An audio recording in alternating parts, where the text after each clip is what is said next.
there we go. And if we check here, we'll find a iron plate, which is a nice upgrade for Kanji right now.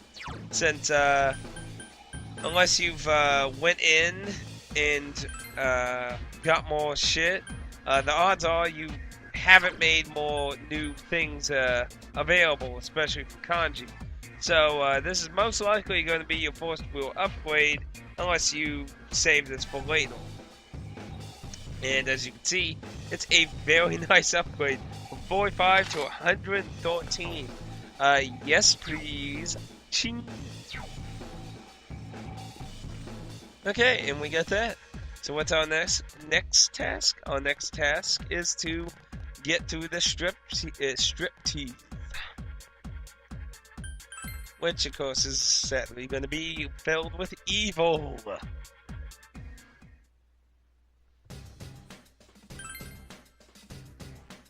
Yeah, well, okay, Teddy. We just kicked Weird Shadow's ass, but pretty much. Why was a shadow cop inside a bathhouse anyway? Well, Kanji definitely lost the Kanji definitely lost the most SP in that. And definitely didn't help us in our money there too much either. Well, we're gonna have to fork it over. I definitely need to finish that model and get the fox leveling up more.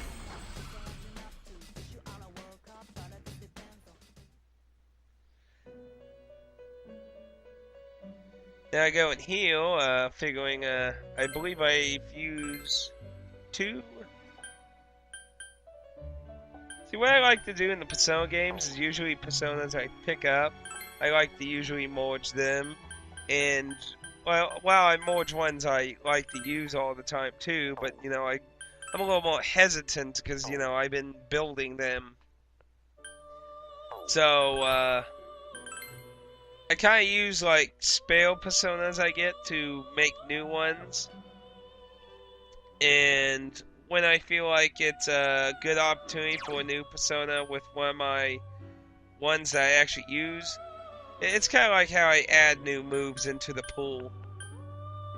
But of course, with Golden, it's probably so much fucking easier to do it that way now that you can pick everything, so. Yeah, that was my first Persona in Shin Tensei 4 on the 3DS. Well, not my first Persona, but my demon. You know what I mean. Is it really all that different? I'm a weird clay doll thing. I will accompany you on your journey. You cheap little bastard. Then you're Boomerang! Damn you, Dragon Quest Boomerangs! And we get a forecast. Ferris boats. Ka-ching. Ka-ching.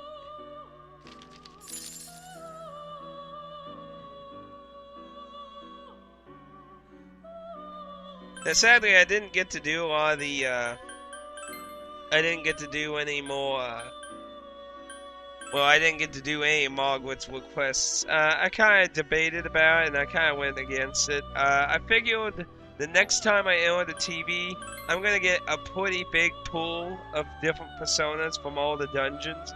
And I think that's probably going to be a good opportunity to start doing a lot of wanks with her.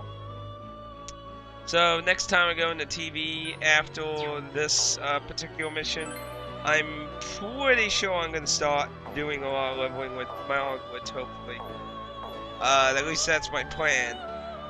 Because with her requests being a bit odd, it'll probably take quite a few tries here and there with some weird fusions, so.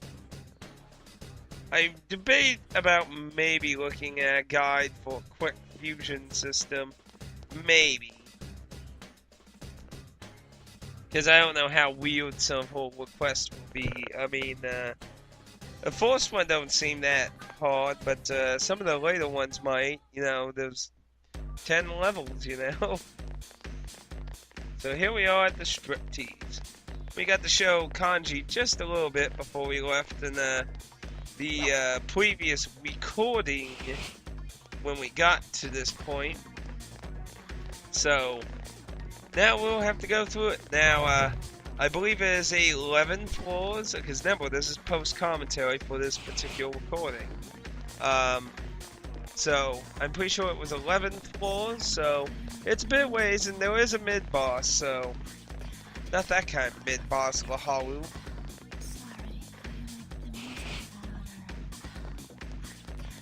Now, I don't really know what to think about this dungeon in particular. It's pretty weird. I mean, it's a strip joint, for goodness sakes. Sensei, are you okay? Drunk from all the pink. Don't get drunk off the atmosphere.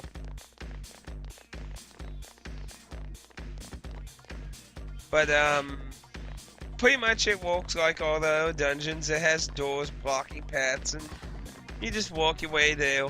Now, there will be a very interestingly odd floor when we get there.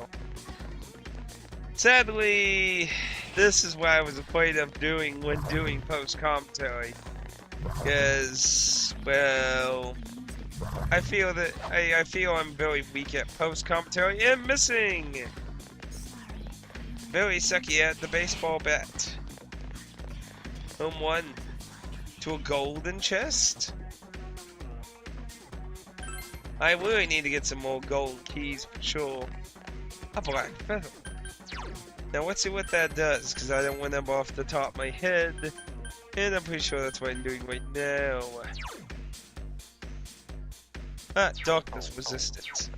Yeah, I'm pretty sure that'll be useful later on in the game. If it's going to be anything like Persona 3 and the Ansel, we'll probably want that later in the game.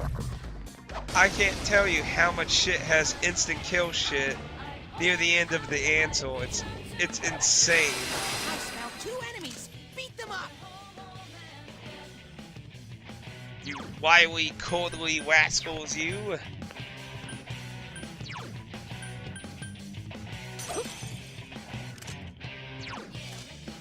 Electricity. 2 enemies. Charge through them.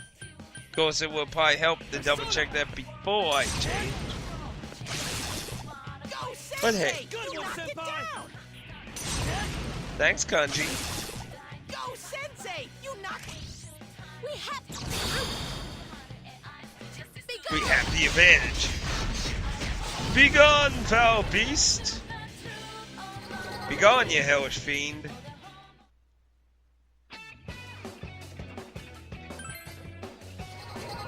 And... bust. Nothing happened. I leveled up. But we got a wobbly object. And she leveled up. Ba-bing, ba-boom.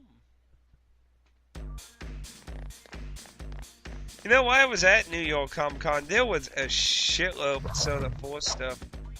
There was a lot of statue figurines and stuff. I would love to get a few of them. Chie and Kanji's were really good. There were, like, the most common one to see, though, was Yukiko, her Persona, and the main character, Yo. Or You.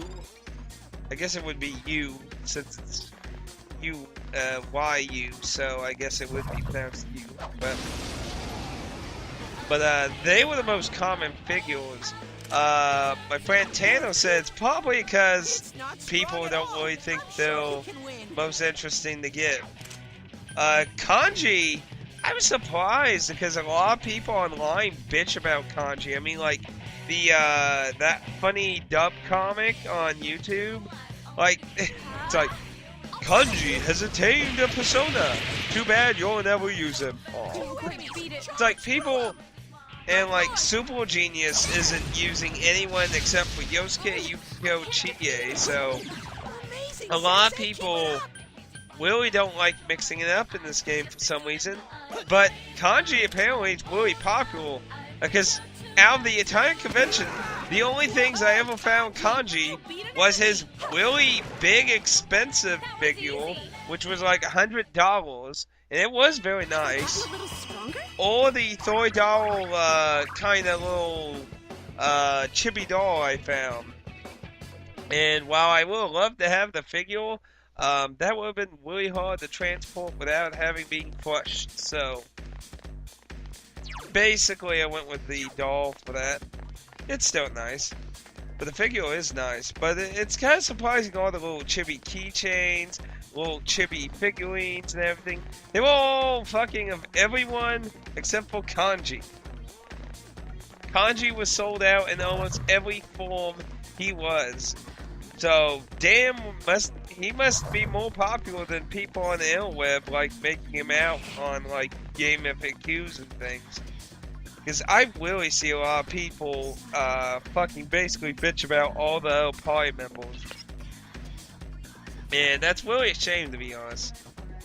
Because I really think it is a shame when you get a decent cast of characters and you don't make use of them. I mean, I do definitely understand. Oh crap, we got a Super Saiyan. One. But I do definitely understand in one way because, you know, it's more work, obviously. But if they're decent enough, I don't feel it's a problem. But, you know, it varies. I personally usually do that kind of thing where you focus on a small group of characters. Oh, we got a story scene. But something's Or not shadow. right. Yeah, it's blue. And yellow eyes. What could that possibly mean? I wonder. It must be her other self. Really?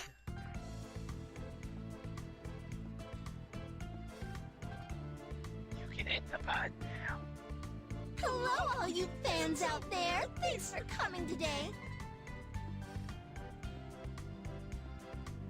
Well, we kinda didn't have a choice. Today, you're gonna see every last inch of me. Yosuke? What? You don't believe me? Okay. Then why don't we... Oh, but you won't be able to see with all this smoke, huh? Okie dokie. Just follow me a little further in and I'll prove that I'm every bit as good as my word.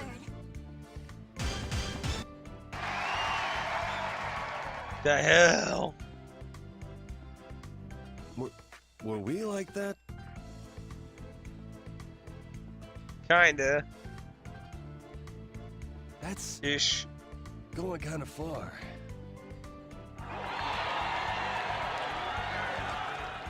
Oh, sheesh, the roar of the crowd is insane this time. It's making me feel sick. If people really are watching this, we gotta do something, and fast.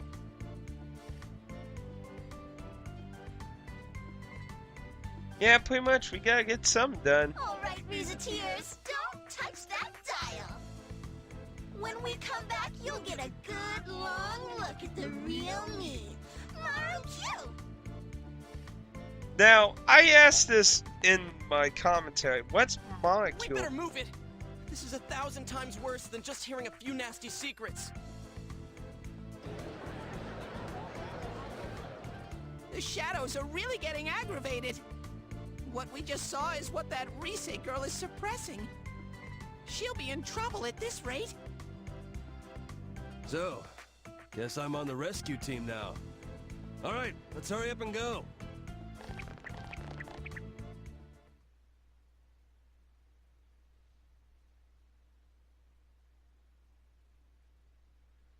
Yeah, like I was saying, I don't know what molecule means. So,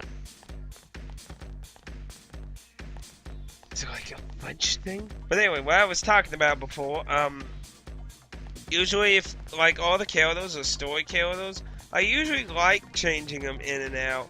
Now if the like additional characters or generic nameless soldiers that have no personality, then I tend to usually push those out in favor of story characters or ignore them. Four enemies ambushed you! Yeah, not a good start. Ah! Crap!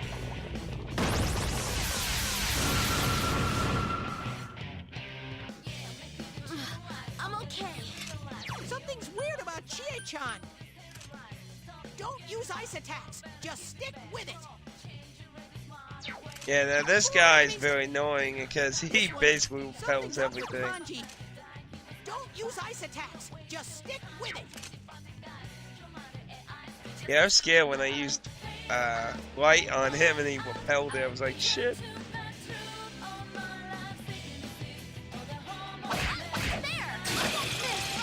Nice.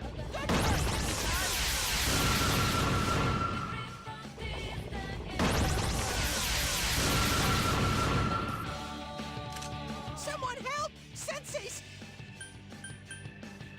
Sensei's what?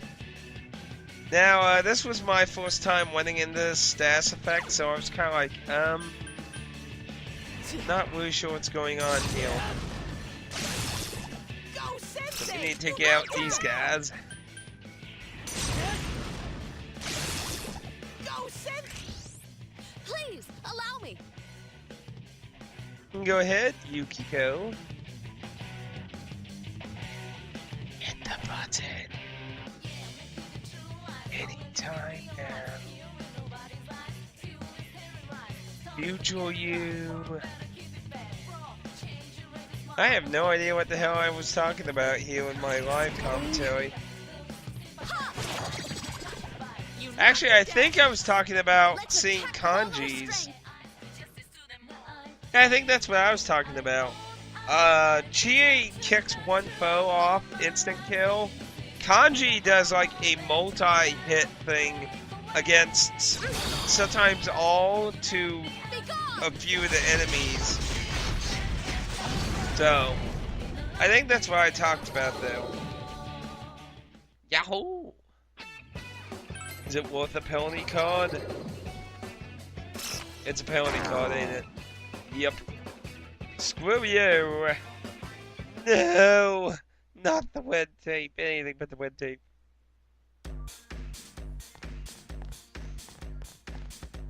So Sega's always attacking the video.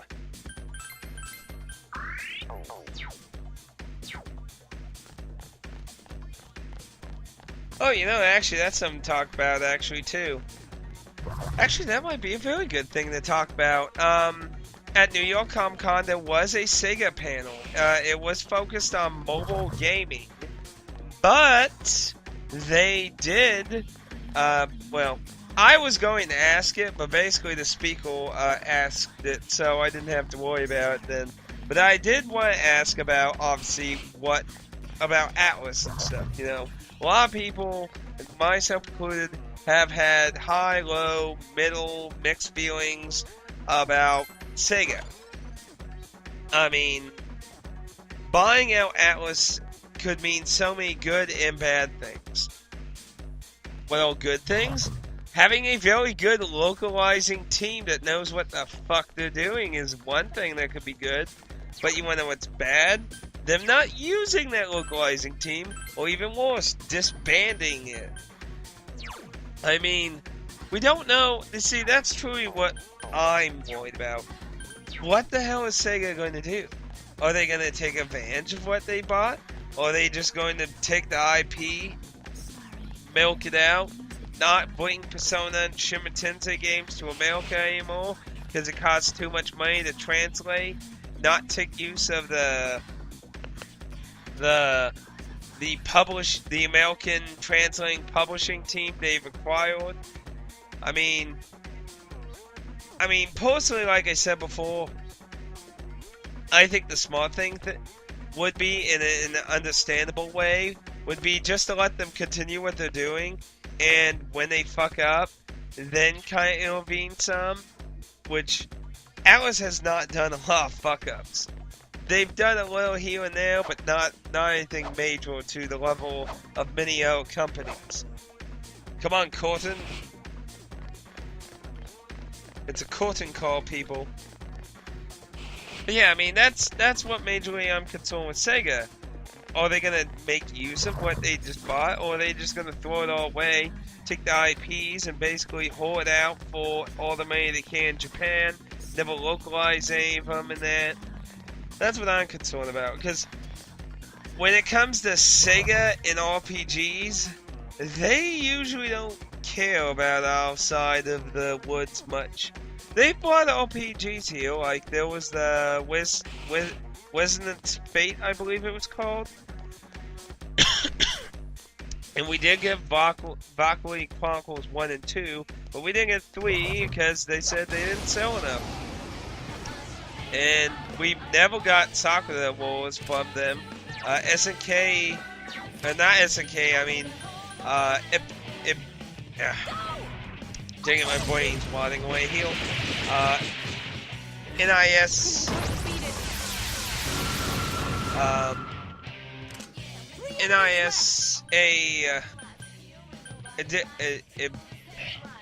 the company that owns Disgaea. I'm having a brain fart right now. I'm trying to concentrate. The neighbor's dog outside's barking. I'm not gonna lie, it's bothering me. It's really making me hard to concentrate because it's been barking for like the last 40 minutes. So I'm not gonna lie, it's bothering me. But I'm trying to not let it. The company that owns Disgaea, damn it, You beat an enemy! I'm worse with words today than usual.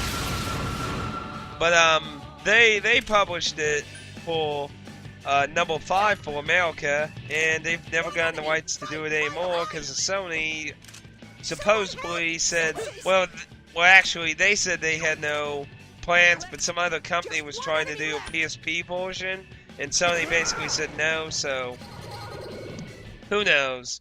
Sega has never released any of that series themselves, so, you know, it'd be awesome if they made the Atlus team actually translate that and bring that series into America. That would be an awesome idea. Like, think of all the good this could be doing for Sega. But I'm worried about all the bad that Sega could do. And this was a very good opportunity to hear their point of view on that. And to be honest, they basically said really nothing. They basically said that we already know that I mean, on the internet, after we got announced everything, we already knew that the takeover and everything wasn't going to be finalized until November. So that wasn't. So they're not even in control quite yet. And they mentioned that basically, and they basically said that we're not really sure. Yeah, we get to see Kanji's movie. And yeah, basically they said we're not sure what's gonna happen, to be honest. I mean, And it's go time. On and ready. go time! Bring it on. But yeah, basically they don't know. They basically said, yeah, we hope they will make use of like the localizing portion of the branch and stuff. But basically they said, we don't know. That's up to the Japanese branch. And yeah, that's pretty much it. So, yeah.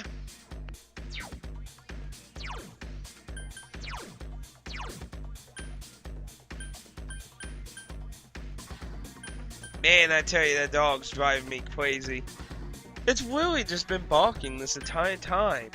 Like, really. I tell you, I don't know why it has to bark so much. But anyway, what am I doing here actually? Been talking about this Sega crap. But yeah, I was really disappointed Sega did not take the opportunity to really put confidence in Atlus's fan base on what they're going to do with the franchise or anything. Understandably, the panel was about mobile games. It was specifically about mobile games. But still, you know, that is disappointing still. Like, I don't know why you would think, I don't know, maybe they thought no one would ask. The panel was really small. Like, I've been to the Nintendo and Sega panel. The Sega panel was like half full.